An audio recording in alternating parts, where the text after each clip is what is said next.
शुक्राणु और अंडाणु और जनन अंग किसे कहते हैं, इस वीडियो में बताएंगे। वीडियो के साथ जुड़े रहिए। दोस्तों, मानव जनन प्रक्रिया को समझने के लिए 3 शब्दों का अर्थ जानना सबसे महत्वपूर्ण है। सरल भाषा में कहें तो आपको इस बात से कि जीवन की शुरुआत इन्हीं के मेल से होती है।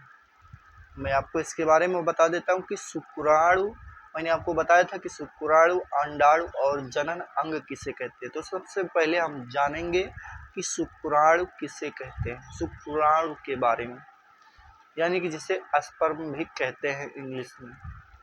दोस्तों, यह नर युग्मक यानी कि मेल गेमेट है। यह पुरुष के शरीर में बनने वाली वह सूक्ष्म कोशिका है जो प्रजनन के लिए उत्तरदायी होती है।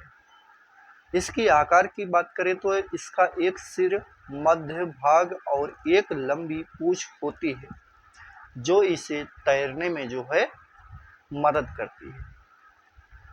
अब दूसरा है उत्पादन। यह पुरुष के विष्ट यानी कि टेस्टिस में बनता है और इसका जो कार्य होता है दोस्तों, इसका मुख्य कार्य है कि महिला के अंडाणु तक पहुंचकर उसे निषेचित करना जो है, यानी कि फर्टिलाइज करना होता है। इसी को जो है शुक्राणु कहते हैं। अब अंडाणु की बात कर लेते हैं कि अंडाणु किसे कहते हैं। अंडाणु मतलब कि जिसे ओवम भी कहते हैं, यह मादा युग्मक है।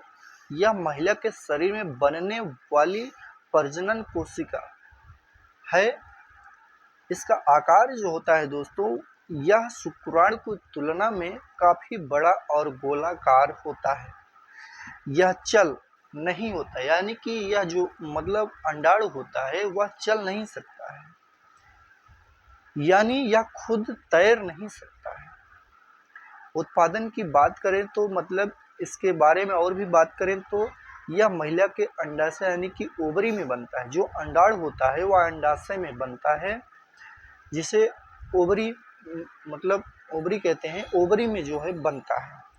इसका कार्य की बात करें तो दोस्तों, कार्य है जब यह शुक्राणु के साथ मिलता है, यानी कि जब एक मादा युग्मक से मिलता है, मादा स्पर्म से मिलता है, मतलब एक जब नर युग्मक से मिलता है, यानी कि नर स्पर्म से मिलता है। जब यह स्पर्म से मिलता है तो शुक्राणु मतलब स्पर्म शुक्राणु, यह मतलब जब यह शुक्राणु के साथ मिलता है तो युग्मन जाइगोट बनता है, जिससे आगे चलकर जो है शिशु का विकास होता है। यानी कि आप कह सकते हैं, आपको बता दूं कि जो आदमी का जो शुक्राणु होता है, जो स्पर्म निकलता है, वह मादा के गर्भाशय में जाता है और अंडाशय के पास जो अंडाणु होता है, अंडाणु में जो है वह चिपक जाता है और अंदर धीरे धीरे घुस जाता है।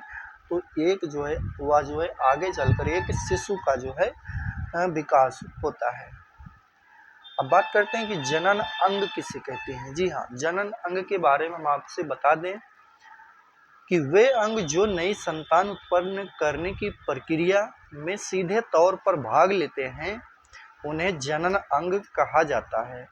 इन्हें 2 श्रेणियों में दोस्तों बांट सकते हैं, जैसा कि नर जनन अंग और मादा जनन अंग।